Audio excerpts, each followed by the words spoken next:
எந்த ஒரு விஷயத்தையுமே நாளை தள்ளி போடலாம் அப்படிங்கிற எண்ணம் எல்லாருக்கும் ஏற்படும். இந்த நாளை தள்ளி போடலான்னு நினைக்கிறவங்க என்றைக்குமே சக்ஸஸ் ஆக முடியாதுங்க. அதை நான் என்றைக்குமே கடுமையாக எல்லாரையுமே திட்டுவேன். நாளைக்கு பார்த்துக்கலாம் நினைக்காத. கடுமையாக உழைத்தவர்கள், நேரங்காலத்தை பார்க்காமல் உழைத்தவர்கள் தான் இன்றைக்கி பெரிய விஐபி ஆகியிருக்காங்க. ஒரு இடையில ஒரு பதிவு பார்த்தேன், வீடியோனா அடிக்கடி நிறையா யூடியூப்பில் நிறைய விஷயங்களை பார்த்துக்கிறது. ஒரு இசையமைப்பாளரை பற்றி பாராட்டும் போது அவர் இடைவிடாமல் அவர் இசையமைச்சார், அதனால தான் இன்றைக்கி ஹை பொசிஷனுக்கு வந்திருக்காரு அப்படின்னு சொன்னாங்க. அதில் என்னென்னா, கடுமையான உழைப்புக்கு அவ்வளோ பலன் இருக்குது. அதுவும் மற்றவங்களுக்கு பிடிச்ச மாதிரி உழைக்கிறதுக்கு இன்னும் நல்ல பலன் இருக்குது. இதை தான் நாம் தெரிஞ்சுக்கணும். அப்போ இந்த உழைப்பு அதிகம் தேவை. உறக்கம் இல்லாமல் உழைக்கக்கூடியவர்கள் மீனராசிக்காரர்கள். இது கொஞ்சம் மிகைப்படுத்தி பேசுகிற மாதிரி இருக்கும், ஆனால் அப்படி இல்லை. இது ஒரிஜினலாகவே அப்படி தான். வீட்டில் ஒரு சராசரி பெண்மணியாக நீங்கள் இருக்கீங்க, எந்த வேலைக்குமே போகலை. அப்படிப்பட்ட மீனராசி பெண்ணாக இருந்தாலும் உங்களுக்கு உறக்கம் இருக்காது. அது எப்படின்னா, உங்கள் வீட்டில் ஒரு 5 பேர் இருக்காங்க, 10 பேர் இருக்காங்கன்னா அவங்கள்ட்ட அந்த காரியங்களை காய் நகர்த்தணும், நீங்கள் நினைக்கிறத நடத்தணும், ஒரு குடும்பத்தில் பிரச்சனை வராமல் பார்க்கணும். அப்படின்னா அது முடிகிற வரைக்கும் உங்களுக்கு தூக்கம் வராது. அதை முடிக்கிறதுக்காக இவங்கள்ட்ட இப்படி பேசுவீங்க, அவங்கள்ட்ட அப்படி பேசுவீங்க. எப்படியோ எல்லாரையும் உங்கள் பக்கம் ஒரு வலையில் சிக்க வைப்பீங்க. பூவெல்லாம் பார்த்தீங்கன்னா கதம்பம்னு சொல்லுவாங்க. பூ சாமிக்கு கட்டி போகிறதுல கதம்பம், எல்லா பூவும் அதில் கலந்துருக்கும். இந்த கதம்பம் கட்டுறதில் மீனராசி மாதிரி யாருமே கிடையாது. எல்லாத்தையும் ஒன்றிணைக்கிறது. அப்படி ஒன்றிணைக்கக்கூடிய வல்லமை மீனராசிக்கு உண்டு. ஆனால் நிறைய நேரங்களில் அந்த இடத்த மிஸ் பண்ணுவோம். ஒன்றிணைக்கக்கூடிய நாமளே ஏன் ஒன்றிணைக்கணும் அப்படிங்கிற எண்ணமும் உருவாகும். அங்கே தான் மிஸ்டேக் நடக்குது. அங்கே தான் நாளைக்குன்னு தள்ளி போடுவோம். இதெல்லாம் இவனுக்காக நம்ம பண்ணுறோம், இனிமேல் பண்ண வேண்டாம் அப்படின்னு. தயவு செய்து மீனராசிக்காரர்கள் முன்வைத்த காலை பின்வைக்க வேண்டாம். உங்களுக்குன்னு இருக்கிற முடிவு, நீங்கள் உங்களுக்குன்னு இருக்கிற கொள்கைகளை மாற்றிக்கொள்ள வேண்டாம். நீங்கள் உங்களுக்குன்னு ஒரு பண்பு இருக்கும், அதை மாற்றிக்க வேண்டாம். சொல்கிறேன், நீங்கள் என்றைக்குமே கதாநாயகர்கள் கதாநாயகிகளாக குணச்சித்திர நடிகர்களாக மட்டுமே நடிக்க முடியுமே தவிர உங்களால் வில்லன் கதாபாத்திரத்துக்கு நீங்கள் ஆப்டான ஆள் கிடையாது. அதனால் யாரையும் அழிக்கணுங்கிற எண்ணத்துக்குள்ளெல்லாம் வராதிங்க. வேணா ஒன்றே ஒன்று, கௌரவ தோற்றத்தில் சக்ஸஸ் பண்ண முடியும் உங்களால், ஆனால் வில்லனாக வர முடியாது. இதை ஞாபகம் வச்சுக்கோங்க. படிப்படியாக நீங்கள் முன்னேறி வாழ்க்கையில் வெற்றி பெறக்கூடியவர்கள். அப்படிப்பட்ட இந்த மீனராசிக்காரர்கள் ஒரு காலமும் தன் ஜாதகத்தை, இது நல்ல ஜாதகம் இல்லை, என் பிறப்பு எனக்கு பிடிக்கலை, இந்த வாழ்க்கை எனக்கு பிடிக்கலை, ஏன்றா வாழ்கிறோன்னு பிடிக்கலை, எனக்கு இந்த வாழ்க்கையில் துன்பமாக இருக்குது, இதை மட்டும் சொல்லாதீங்க. ஆனால் உண்மையிலேயே இருக்கும். ஏன்னா யாருமே உங்களுக்கு ஒத்தாசை பண்ண மாட்டாங்க. எல்லாம் சொல்கிறேன்னு சொல்லுவாங்க, செய்கிறேன்னுவாங்க, செய்ய மாட்டாங்க. நான் காலையில் உனக்கு நான் கை கொடுத்து உன்னை தூக்குறேன்னுவான், வரவே மாட்டான். வீட்டில் உள்ளவனே ஹெல்ப் பண்ண மாட்டான். நம்ம பிள்ளைங்க நமக்கு ஹெல்ப் பண்ணாது, நம்ம குடும்பம் நமக்கு ஹெல்ப் பண்ணாது, நம்ம உறவு நமக்கு ஹெல்ப் பண்ணாது, நம்ம நண்பன் ஹெல்ப் பண்ண மாட்டான்.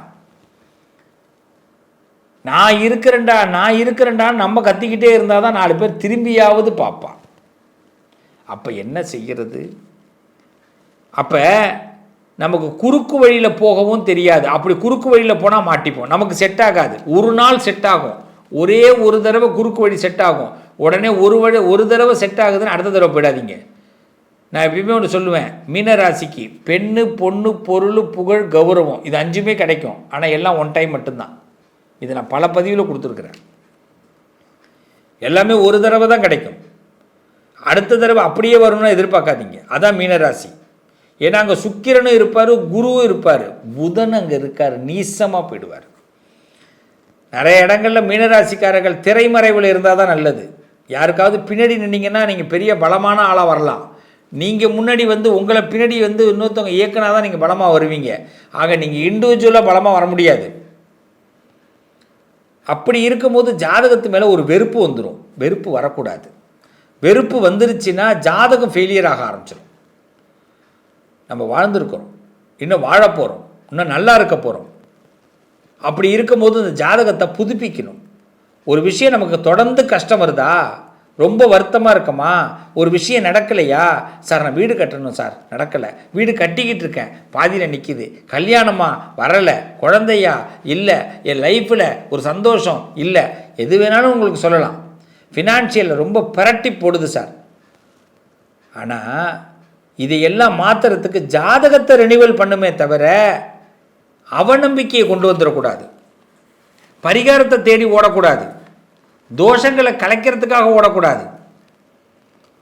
சில பேர், நிறைய பேர் இன்றைக்கி உலகத்தில் என்னென்னா தோஷத்தை நீக்கிறது, பரிகாரம் பண்ணிக்கிட்டு இருக்கிறது, இதையே வாழ்க்கையாக வச்சுருக்கிறாங்க. அப்புறம் என்ன பண்ண போகிறீங்க? என்றைக்காவது நம்ம வாழ்க்கையில் நம்மளை சிந்திக்க ஆரம்பிக்கணும். பரிகாரம் பண்ணுங்க, நான் இல்லைன்னு சொல்லலை. பரிகாரம்னா என்ன? நேர்த்தி கடன். கடவுளே, ஃபஸ்ட்டு கடவுள்கிட்ட வேண்டணும், இந்த உலகத்தில் ஒன்றால் தான் நான் பிறந்தேன், நீ தான் என் பிறப்புக்கு காரணம், நீ தான் என்னை இந்த பூலோகத்தில் கொண்டு வந்த, இந்த கலியுகத்தில் பிறக்க வச்ச, துவாபர யுகத்தில் என்னவா கொண்டு வந்தேன்னு எனக்கு தெரியாது, திரேதா யுகத்தில் என்னவா கொண்டு வந்தேன்னு தெரியாது, கலியுகத்தில் இப்போ என்னை கொண்டு வந்திருக்கிறேன். அப்போ இந்த கலியுகத்தில் என்னை கொண்டு வந்த என்ன நீ அம்போன்னு விடலாமா? விடக்கூடாது. அப்போ இந்த கலியுகத்தில் என்னை கொண்டு வந்த நீ எனக்கு நீ தான் விடை சொல்லணும். கடவுள்கிட்ட கேட்க நமக்கு உரிமை இருக்குது. படைச்சவன் தான் பாதுகாப்பு, படைச்சவன் கைவிட மாட்டான். அப்போ படைச்சவன்கிட்ட நம்ம கேட்கணும், எனக்கு இந்த 5 வருஷத்தில் இதெல்லாம் நடக்கணும். கேளுங்க, எது வேணாலும் கேளுங்க. கேட்குறீங்கனாலே உங்கள் ஜாதகத்தில் அது இருக்குன்னு அர்த்தங்க. உங்களுக்கு அந்த எண்ணம் ஒன்று தாட்டு உருவாகுதுனாலே அது உங்கள் ஜாதகத்தில் இருக்குன்னு அர்த்தம். ஜாதகத்தில் இருக்கிறதுனால தான் அந்த தாட்டு உருவாகுது, இல்லைன்னா நமக்கு உருவாகாது. ஒரு விஷயத்தை கற்றுக்குறோம், ஒரு விஷயத்தை படிக்கிறோம், என்றைக்காவது 10 வருஷத்துக்கு முன்னாடி நினச்சி பார்த்துருப்பீங்களா இந்த நிலைமையில் நம்ம இருப்போன்னு? இதை படிச்சிருப்போம், இதை தெரிஞ்சிருப்போம்னு? தெரிஞ்சிருக்க மாட்டோமே. 5 வருஷத்தில் இதை பற்றி ஆசைப்பட்டிருப்போம், ஆசைப்பட்டதுனால இன்றைக்கி அந்த இடத்துக்கு வந்திருப்போம். ஒரு மனுஷனுக்கு ஆசை வருதுனாலே ஜாதகத்தில் இருக்குது. அப்போ ஆசை வந்துருச்சுனாலே நம்ம அதை பற்றி என்ன பண்ணணும்? சிந்திக்க ஆரம்பிச்சிடணும். டெய்லி அதை பற்றி சிந்திக்கணும், அதை பற்றியே யோசிக்கணும், கிட்டக்க போகணும், நெருங்கணும், ஒதுங்கி இருக்கக்கூடாது. அப்போ கடவுள்கிட்ட நீங்கள் என்ன பண்ணணும்? ஃபஸ்ட்டு வேண்டணும். இது நடந்துருச்சுன்னா இதை செய்கிறேன்னு நீங்கள் எந்த சாமிக்கு வேணாலும் வேண்டிங்க, எந்த கடவுளுக்கு வேணாலும் வேண்டிங்க, இதை தொடர்ந்து செய்யணும்னு வேண்டிங்க. அவ்வளோதான். எந்த கோயிலுக்கு போகணும், உங்கள் வீட்டில் இருங்க, வேலையை பாருங்கள், வேலை வீடு, வேலை வீடு, வேலை வீடு, அவ்வளோதான். ஆளை விடு, வேலை விடு, ஆளை விடு, வேலை வீடு முடிஞ்சு போச்சு. ஆளை விட்டு சும்மா குழம்பக்கூடாது. ஜாதகம் சரியில்லை, ஜாதகம் சரியில்லை, எனக்கு அந்த தோஷம் இருக்குது, இந்த தோஷம் இருக்குது, இந்த குழப்பம் இருக்குது, அந்த குழப்பம், ஒரு குழப்பமும் இல்லை. முதல்ல நாம் குழம்பக்கூடாது, தெளிவாயிடணும். மீனராசி என் பிள்ளைகளா, உங்களை மாதிரி சக்ஸஸ் பண்ணுறதுக்கு இனிமேல் யாரும் கிடையாது. நீங்கள் சக்ஸஸ் பண்ணுற பிள்ளைங்க. சக்ஸஸ் பண்ணுறவங்களே குழம்பலாமா? அப்போ குழம்புறவங்களாம் என்ன பண்ணுறது? அவங்களெல்லாம் எந்த ரகத்தில் சேர்க்கறது? அப்போ மீனராசிக்காரர்கள் முதல்ல வேண்டிக்கணும். வேண்டிக்கிட்டு அது நீங்கள் நினச்சது ஜாதகத்தில் இருக்கிறதுனால தான் வேண்டிங்க, அது நடக்க போகுது, அதுக்கான பிளான் போடணும். அப்போ தான் இந்த பிளான் போடும்போது நமக்கு என்னெல்லாம் தேவைன்னு பார்க்கணும். நான் இப்போ கலெக்டர் ஆகணும்னு நினச்சிட்டேன், ரைட், எனக்கு வயசு 20, கலெக்டர் ஆகணும்னு முடிவு பண்ணிட்டேன். நான் ஒரு டாக்டர் ஆகணும்னு முடிவு பண்ணிட்டேன். நான் ஒரு அரசியல்வாதி ஆகணும்னு முடிவு பண்ணிட்டேன். நான் ஒரு சினிமா துறையில் பிரபலமாகணும்னு முடிவு பண்ணிட்டேன். முடிவான பிறகு இப்படி திரும்பி என்னை பார்க்கணும், நான் என்கிட்ட இப்போ என்ன தகுதி இருக்குது. எல்லா தகுதியும் இருந்ததுன்னா நான் முடிவெடுத்திருக்க மாட்டேன். தகுதி எதுவுமே இல்லாதனால தான் முடிவெடுத்திருக்கேன். ஏன்னா நான் எல்லா தகுதியும் இருந்தால் செயல்படுத்தியிருப்பேன். இப்போ தகுதி இல்லை, முடிவெடுத்திருக்கிறேன். அப்போ என்னென்னலாம் எனக்கு வேணும்? அப்போ இதை என்கிட்ட நான் கேட்க ஆரம்பிக்கணும். யார்? சம்பந்தப்பட்ட நீங்கள் மீனராசிக்காரங்க உங்கள்கிட்ட நீங்கள் கேட்கணும், நான் யார், ஹூ ஐ ஆம், நான் என்ன எதையெல்லாம் நான் இன்னும் தயார்படுத்திக்கணும், எனக்குள்ளே எதையெல்லாம் இன்னும் கொண்டு வந்து சேர்க்கணும். அப்படி ஒரு கேள்வியை கேட்கும் பொழுது நீங்கள் கலெக்டர் ஆகிறதுக்கு என்ன குறையாக இருந்தீங்களோ அதையெல்லாம் நிவர்த்தி பண்ணுறதுக்கு நிறைப்படுத்துவதற்கு கடவுள் உங்களுக்கு ஐடியா கொடுப்பார். அரசியல்வாதி ஆகிறதுக்கு என்ன பண்ணணுமோ அதையெல்லாம் நிறைவுபடுத்துவார். ஆனால் அதே பக்கத்தில் ஒருத்தன் கைத்தட்டுறான், அதே ஒருத்தன் உங்களை என்கரேஜ் பண்ணுறான்னு நம்பிக்கிட்டு கிணத்துல குதிச்சிடாதீங்க. அது பாழும் கிணறாக இருக்கும். நல்லா தெரிஞ்சுங்க. யாராவது என்கரேஜ் பண்ணுறான் கைத்தட்டுறான்னா அவெல்லாம் போலி. நீங்கள் மட்டும்தான் உங்களுக்கு உண்மை, உங்களுக்கு மட்டும்தான் உங்களை பற்றி உண்மை தெரியும். அப்போ இப்படி கையை இப்படி உங்கள் பக்கம் திருப்பும் போது உங்களுக்குள்ள உண்மை வரும். நான் இவ்வளோதான்ல எனக்கு எலிஜிபிள், எனக்கு தெரியும்டா. வீடு கட்டணும்னு சொல்லிட்டு என்கிட்ட ஒருத்தர் வந்தார். நான் சொன்னேன், வீடு கட்டுற யோகம் ஜாதகத்தில் இருக்குது, ஆனால் உன் பேங்க் பேலன்ஸ் எவ்வளோதுன்னு பாரு. கிரெடிட் கார்டோட அமௌண்ட்டை பார்க்காத, பேங்க் பேலன்ஸ் எவ்வளோ இருக்குன்னு பாரு, எவ்வளோ இன்கம் டேக்ஸ் கட்டுறேன்னு பார். அன்றைக்கி கட்டுற மாதிரி களிமண்ணில் வீடு கட்டுறது கிடையாது. இப்போல்லாம் கல், மாடி, லிஃப்ட்டு, காசு குவிஞ்சிரும். கடனை வாங்கிட்டு அப்புறமா வட்டி கட்டணும். எவன் கட்டுறது? முதல்ல அதுக்கெல்லாம் தயார்படுத்து. 2 வருஷம் கழிச்சு வா அப்படின்னு. இன்றைக்கி வீடு கட்டி கிரகப்பிரவேசம் பண்ணிட்டார். நல்ல மனுஷன், சொன்னதை செஞ்சார். இதுதான் வாழ்க்கை. ஜாதகத்தில் யோகம் இருக்குது, ஆனால் ஏன் கட்ட முடியல? பிளானிங் இல்லை. ஆனால் நம்ம என்ன பண்ணுறோம்? ஜாதகமே நல்லா இல்லைன்னு சொல்லிடுறோம். இதுக்காக என்ன பண்ணுறோம்? வெறும் பரிகாரம், பூசை, கோயிலாக அலையிறது, அப்புறம் கடவுளை வெறுக்கிறது, அப்புறம் நம்மளையே நம்ம வெறுத்துடுறது. ஏண்டா இந்த வாழ்க்கையில் பிறந்தோம், ஏன் பிறந்தாய் மகனே அப்படி பாடுறது. ஏன் பிறந்தாயும் என்ன? எவனும் எவ்வளோ பேர் வாழ்ந்துக்கிட்டு இருக்கிறான், எவ்வளோ பேர் சந்தோஷமாக இருக்கிறான், எவ்வளோ பேர் நிம்மதியாக இருக்கிறான். அதே நேரத்தில் எத்தனை பேர் கஷ்டப்பட்டுக்கிட்டு இருக்கிறான் தெரியுமா? அதெல்லாம் இல்லாமல் கடவுள் நமக்கு கஷ்டமே இல்லாமல் கொண்டு போகிறார். நம்ம நினைக்கிறது நடக்கணும், அவ்வளோதானே. அப்போ நம்மக்கிட்ட ஒரு தகுதியை வளர்த்துக்கணும். நம்மக்கிட்ட ஏதோ ஒன்று குறைவு இருக்குது. அப்போ யார், நான் யாருன்னு என்கிட்ட கேட்கும் போது தான் என்கிட்ட இருக்கிற குறை தெரிய வரும். அது பர்சனல். நீங்கள் உங்களை தனிப்பட்ட முறையில் கேளுங்க. மீனராசியில் பிறந்த நான் யார், எனக்கு ஏன் வீடு கட்ட முடியல, எனக்கு என்ன குறை, என்கிட்ட எது இல்லை? காசு இல்லை. சரி, காசு இருக்குது, அப்படின்னா என்ன குறை? காசை கரெக்டாக சேவிங்ஸ் பண்ணலை. காசு இருக்குது, சேவிங்ஸ் பண்ணியிருக்க, என்ன சரியாக திட்டமிடலை. ஏதோ ஒன்று இருக்கும், அதை கண்டுபிடி. அப்போ உங்கள் வாழ்க்கை மாறும் ராஜா. நீங்கள் தான் ராஜா உங்கள் வாழ்க்கையை உயர்த்தணும். உங்களுக்கு கடவுள் சப்போர்ட் பண்ணுறார், கிரகங்கள் சப்போர்ட் பண்ணுது. ஆனால் மனசு தாழ்வு மனப்பான்மை என்ன பண்ணுது? எல்லாத்தையும் போட்டு மூடுது. பக்கத்தில் உள்ளவங்க, அடுத்த உள்ளவங்க எல்லாரும் என்ன பண்ணுறாங்க? நக்கலாக பேசுகிறாங்க, நையாண்டியாக பேசுகிறாங்க. சில பேர் உங்களை வாழ விடாமல் தடுக்கிறாங்க. சில பேர் உங்களை நல்ல விதத்தில் உதவி பண்ண விடாமல் தடுக்கிறாங்க. சில பேர் தப்பாக உங்களை வழிகாட்டுறாங்க. அதனால நீங்கள் போய் தவறி விழுறீங்க, குப்பரடிச்சு விழுந்துடுறீங்க.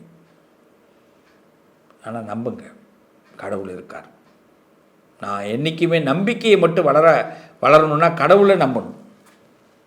நீங்கள் என்ன ஜாதகத்தில் நினைக்கிறீங்களோ, நீங்கள் என்ன நினைக்கிறீங்களோ ஜாதகத்தில் இருக்கிறதுனால தான் நினைக்கிறீங்க. அப்போ அந்த உயர்ந்த இடத்த அடையணும்னா முதல்ல நீங்கள் யாருன்னு தெரிஞ்சுக்கிட்டு அந்த பிளானை போட்டு நீங்கள் சக்ஸஸ் பண்ணுங்கள்.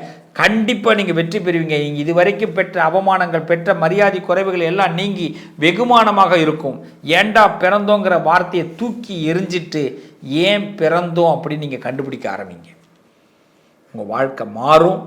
உங்களுக்கு கான்ஃபிடென்ட் லெவல் அதிகப்படுத்திக்குங்க. உங்கள் கான்ஃபிடென்ட் குறையக்கூடாது. கான்ஃபிடென்ட் லெவல் அதிகமாக இருந்தால் கட்டுக்கட்டாக பணம் சேரும். ரொம்ப பேச வேண்டாம், வார்த்தைகளை ரொம்ப கம்மியாக பேசுங்க. உங்கள் வார்த்தைகளில் தான் உங்களோட வாழ்க்கையே இருக்குது. நீங்கள் நிறைய பேரை நீங்கள் நம்பி ஏமாந்தது தான் அதிகம். ஆனால் ஒன்றே ஒன்று உங்கள்கிட்ட இருக்க பெரிய பலம், நான் முதல்ல சொன்னது தான், ஒரு விஷயம் முடிகிற வரைக்கும் தூங்காதீங்க. பரவாயில்ல, எத்தனை நாள் வேணாலும் முடிப்போம். அந்த விஷயம் முடிஞ்ச பிறகு நீங்கள் தூக்கத்தை போங்க. உங்களுக்கு ராஜ வாழ்க்கை ஆரம்பம். ராஜ வாழ்க்கை ஆரம்பம். உங்கள் ஜாதகத்தில் முருகபெருமானும் சுக்கிர பகவானும் உங்களுக்கு கண்டிப்பாக சக்ஸஸ் பண்ணுவாங்க. முருகபெருமானும் சுக்கிர பகவானும் நீங்கள் அவங்கள்ட்ட பரிபூர்ணமாக உங்களை சரணாகதி அடைங்க. உங்கள் ஜாதகத்தை எடுத்துகிட்டு போய் உங்கள் குலதெய்வத்துக்கிட்ட ஒரு மன்னிப்பு கேட்டு உங்கள் குலதெய்வத்துக்கிட்ட உங்கள் ஜாதகத்தை வைங்க. உங்கள் குலதெய்வம் கோயிலுக்கு போங்க. இந்த பதிவு பார்த்த பிறகு இது வரைக்கும் உங்கள் ஜாதகம் உங்களுக்கு துரதிர்ஷ்டமாக இருந்திருக்கலாம், அதை அதிர்ஷ்டமாக மாற்றுறதுக்கு நான் ஐடியா கொடுக்குறேன். ஒரு குளியலை போடுங்க, எண்ணெய் தேய்ச்சி குளிங்க, நேராக குலதெய்வம் கோயில் போங்க, ஜாதகத்தை வைங்க. ஆண்டவா, அடியேன் என்ன தப்பு பண்ணாலும் மன்னிச்சுக்கோ, இனிமேல் என் ஜாதகத்தை புதுப்பிச்சு கொடு அப்படின்னு கேளுங்க. ரெனிவல் பண்ணுங்க. அந்த குலதெய்வம் பார்வை பட்டுடுச்சுன்னா உங்கள் ஜாதகத்தில் இருக்கிற எல்லா தோஷமும் போயிடும். உங்களுக்கு எந்த பரிகாரமும் தேவையில்லை, குலதெய்வ அனுகிரகம் கிடைச்சா போதும், உங்கள் ஜாதகம் பேசும். அப்புறமா பாருங்க, ஒரு வளம் சுற்றுவீங்க, வாழ்க்கையே உங்களுக்கு உங்கள் கையில் நிற்கும். வெறுத்தவர்கள்லாம் உங்கள்கிட்ட வந்து நலம் விசாரிப்பாங்க, பிறந்த பிறப்புடைய பயனை அனுபவிப்பீங்க. இதுக்கெல்லாம் ஒரே வார்த்தை, நான் யார், ஹூ ஐ ஆம் அப்படிங்கிறத தெரிஞ்சுக்கிங்க. குலதெய்வத்திட்ட உங்கள் ஜாதகத்தை ஒப்படைங்க, ஜாதகத்தை ரெனுவல் பண்ணுங்கள். ஜாதகத்தை மோசம் நம்பாதீங்க, ஜாதகம் வீணாக போயிட்டு நினைக்காதீங்க. உங்கள் மனசில் தன்னம்பிக்கையை வளருங்க. முருகபெருமானும் சுக்கிர பகவானும் உங்களுக்கு அனுகிரகம் பண்ணுறாங்க. நல்லது கண்டிப்பாக நடக்கும். ராஜ வாழ்க்கை இந்த மீனத்திற்கு ஆரம்பம். தயாராக இருங்க, ராஜ வாழ்க்கையில் உங்களை சந்திக்கிறேன். நல்லதே நடக்கும் என் அன்பு சொந்தங்களே.